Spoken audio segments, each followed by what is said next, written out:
De retour sur notre plateau de Politicia pour cette troisième et dernière partie consacrée au processus électoral aux Comores.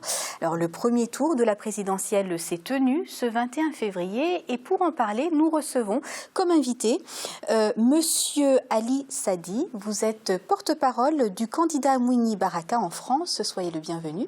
Merci. Nous sommes également en compagnie de Monsieur Mohamed Siradji. Vous êtes président du club des amis de Mamadou, c'est-à-dire le candidat Mohamed Ali Sadi. Soyez le bienvenu. Merci vous aussi. Merci. Et nous sommes également en compagnie de l'écrivain Oloren Frek. Bienvenue. Merci. Bonjour. Bonjour. 25, c'était le nombre des candidatures retenues pour cette présidentielle. La Commission électorale nationale indépendante a publié mardi les premiers résultats provisoires du premier tour de ce scrutin. Des résultats d'emblée contestés par les candidats malchanceux qui ont par ailleurs adressé une requête à la CENI. Voyez ce sujet de Gladys Mwamba. Contesté au premier tour de l'élection présidentielle aux Comores. La Commission électorale nationale indépendante des Comores a publié mardi 23 février les résultats provisoires du premier tour de la présidentielle du 21 février 2016. Le vote a permis de désigner 3 candidats pour le second tour. Mohamed Ali Swalihi avec 17,61% des suffrages, Mouini Baraka avec 15,09% et Azali Assoumani avec 14,96%. 3 points essentiels. Le premier, c'est consolider la paix et la sécurité retrouvée dans le pays depuis 1999, alors que malheureusement, depuis l'indépendance de 1999, était toujours en dents de scie. Mais on a mis un système qui nous a permis d'avoir une paix et sécurité depuis 1999. Il va falloir la renforcer pour que ça soit effectif. Deuxième chose, c'est effectivement le quotidien du Comorien. On sait effectivement les Comoriens vivent une vie extrêmement très chère au quotidien. Oui. Un problème de santé très grave parce qu'à chaque fois, il faut faire des évacuations dans les pays voisins. Et puis aussi, une éducation qu'on a essayé de valoriser et que malheureusement, mes successeurs n'ont pas tenu compte. Au lendemain de ces résultats provisoires, une requête signée par une vingtaine de candidats a été adressée à la Commission électorale nationale indépendante. Malgré sa présence dans le trio du second tour, l'ancien président comorien, Azali Assoumani, s'est joint à la requête collective. Chacun désire la transparence du scrutin. Se pose un sérieux problème sur la transparence du scrutin, et ce d'autant que les hommes du pouvoir ne s'en cachent pas de la volonté qui est la leur de tricher, et ils l'affichent. Ça, c'est curieux, que dans un pays, des hommes de pouvoir se déclarent ouvertement que de toute façon, leur candidat, donc Mamadou, a déjà gagné les élections. C'est effrayant. Ils ont très peu de respect envers le peuple comorien. Nous allons prendre toutes les dispositions pour limiter la fraude ou empêcher que cette fraude ait lieu. Les perdants de cette élection exigent le recomptage des voix en présence de leurs représentants respectifs. Si la Commission électorale nationale indépendante n'accède pas à leur requête, ils envisagent de faire un recours commun à la Cour constitutionnelle. Alors avant toute chose, Oloren Frek, est-ce que le schéma électoral est assez atypique aux Comores avec ce système de présidence tournante? Est-ce que vous pourriez brièvement nous l'expliquer? Alors la présidence tournante qui est adoptée maintenant depuis 15 ans à peu près, elle est issue des accords de Fomboni qui a été une sorte de moyen de sortir de la crise du séparatisme. C'est-à-dire qu'une des îles, Anjouan, avait voulu faire son chemin tout seul, et pour la faire revenir dans le giron des autres, de l'archipel, on va dire, on a créé ce qu'on appelle l'Union des Comores. Et le texte fondateur de tout ça, c'est d'abord les accords de Fomboni, puis après il y a eu un texte constitutionnel pour consacrer cela. Alors pour éviter qu'une des îles dise que l'autre île, en général Ngazidja, Grande Comore, accapare tous les pouvoirs, on a instauré cette histoire de présidence tournante, c'est-à-dire que tous les 4 ans, maintenant tous les 5 ans, avec la réforme constitutionnelle, tous les 5 ans, le président de l'Union des Comores est issu d'une île différente. C'était d'abord le président Azali, Ngazidja, Grande Comore, puis le président Assambi, Anjouan, puis le président Ikililou, Moélie, et là maintenant, on revient à la Grande Comore, vu que Mayotte, étant française, entre guillemets, ne peut pas avoir son tour. Voilà. Monsieur Sadi, nous venons de le voir hein, dans ce sujet. L'enjeu était vraiment de présenter un processus électoral apaisé. Est-ce que la liste électorale, comme elle devait être révisée, est-ce que cela a été fait, ça a porté ses fruits et êtes-vous satisfait de ces élections? Merci beaucoup. Premièrement, je tiens cette occasion pour remercier le peuple comorien qui s'est déplacé pour aller aux urnes dans la paix, le respect de tous. Et remercier également l'Armée nationale de développement qui a sécurisé ces élections jusqu'à ce qu'on en arrive à ce stade. Et surtout la communauté internationale qui est là en tant qu'observateur, qui n'a pas cédé sur aucun des chantages des uns et des autres, mais qui a fait son boulot très correctement. Ces élections se sont déroulées dans le calme.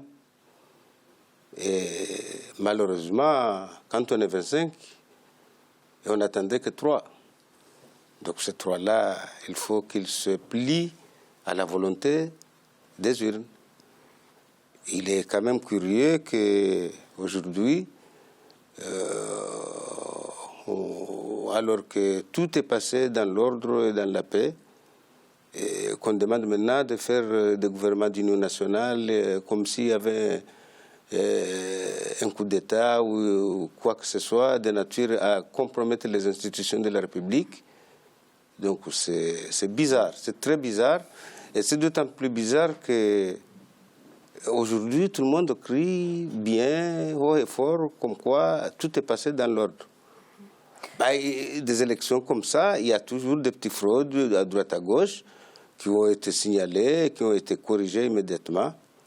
Donc, nous, en ce qui nous concerne, on œuvre vraiment pour la paix, mais aussi pour la transparence de ces élections. Nous voulons que ces élections se déroulent dans un climat apaisé. Monsieur Siradji, vous soutenez hein, le candidat Soili. Vous aussi, vous êtes satisfait de ce processus? Tout d'abord, comme disait mon contradicteur, je remercie surtout la communauté internationale qui a pris part à ces élections. En réalité, ces élections se sont déroulées avec un climat très apaisé. Il y a quand même eu tout un dispositif sécuritaire renforcé et antifraude qui a été mis en place. Justement, c'est ce qui m'étonne. On était dans un course de marathon. C'est toujours les derniers qui disent tout le temps que voilà, si j'étais parti au bon moment, je serais le premier. Donc, en réalité, ces élections aujourd'hui se sont bien déroulées. La sécurité a été prise. Comme il disait mon confrère aussi, l'armée a réellement joué son rôle. Malheureusement, il y a certains aujourd'hui, comme vous le savez, c'est comme un élève. Je me rappelle d'une anecdote quand on était à l'école. Celui qui a eu le bon nom, c'est celui qui a triché. Celui qui n'a pas étudié, c'est le malheureux.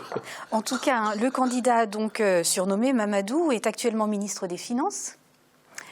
L'économie comorienne se relève.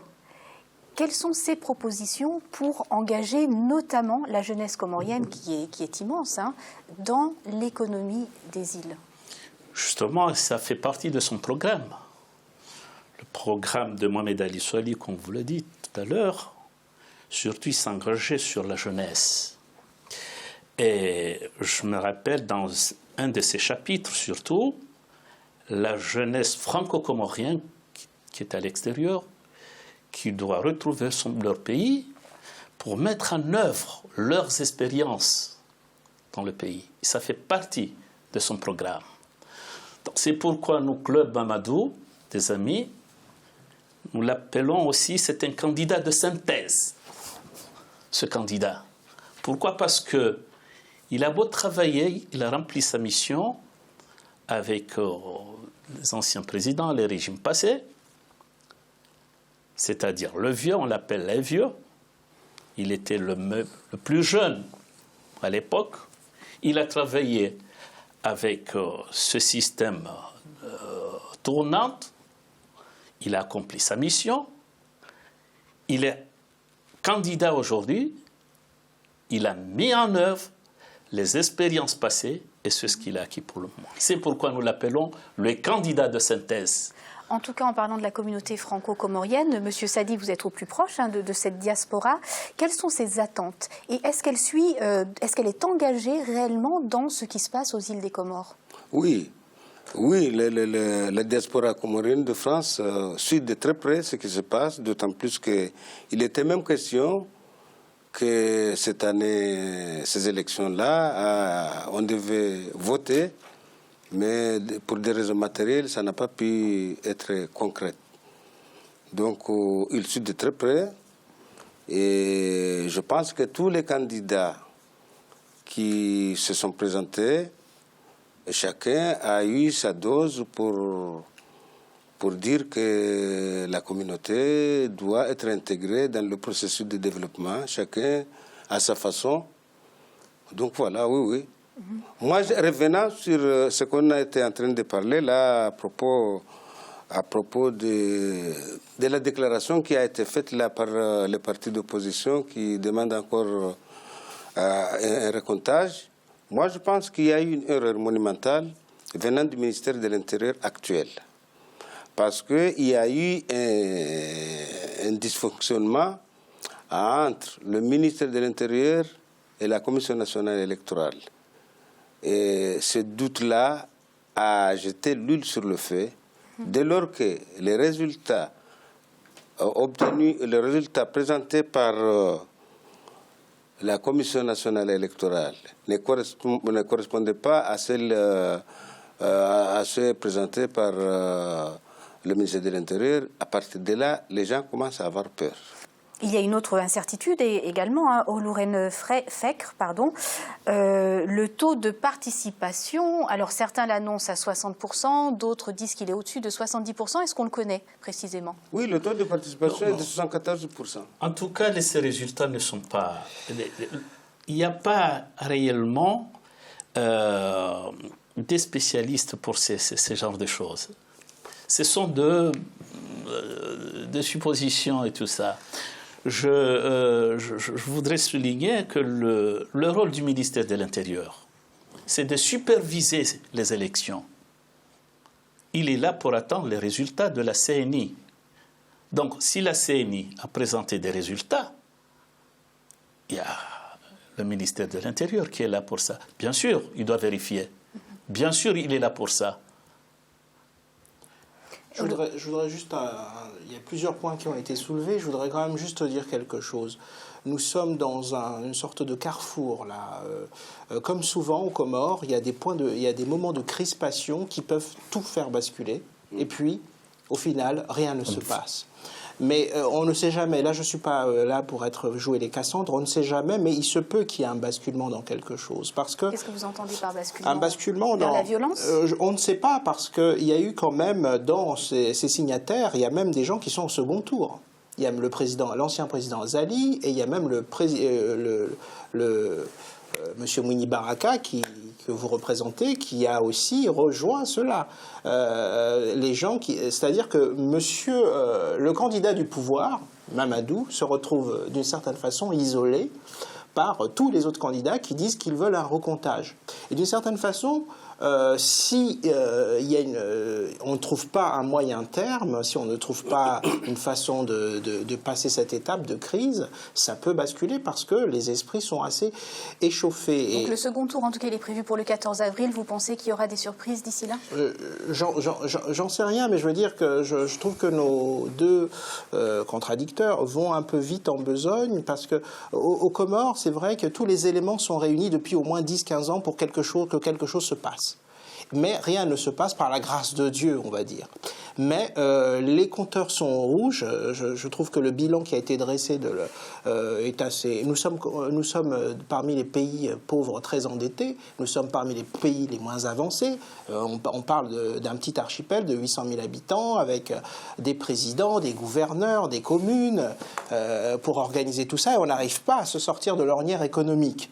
Et donc je trouve qu'il faut voir ce que ça représente en termes de crispation sociale, avec des gens qui partent des îles pour aller à Mayotte, celle qui est restée française, qui se noie en mer. Je veux dire, on n'est pas dans une vision... Vous voulez réagir rapidement, oui. On va bientôt clôturer. Oui, parce que cette histoire-là, justement, je profite de cette occasion. Parce qu'il y a des gens qui font la crispation de ces élections, qui voudraient profiter de la situation. Et là, en tant que franco-comorien, en tant que comorien, je dois le mettre en garde. Il ne doit pas prendre notre pays en otage. Ce pays n'appartient à personne. Ça nous appartient tous. Ils ne doivent pas profiter d'une telle situation pour semer la pagaille. Les Comoriens ont besoin de la paix, la stabilité.